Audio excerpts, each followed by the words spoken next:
ఏపీలో ఇంటర్మీడియట్ పరీక్షలు ప్రారంభమయ్యాయి.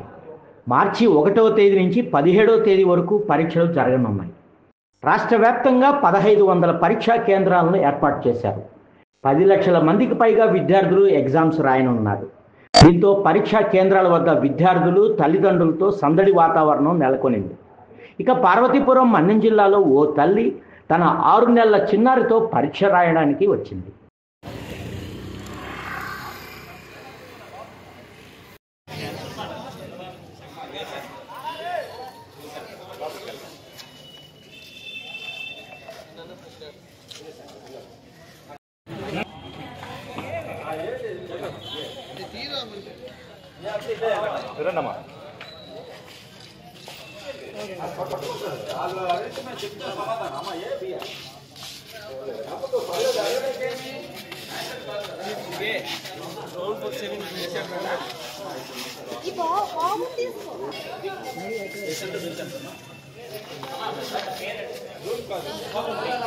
Saya kan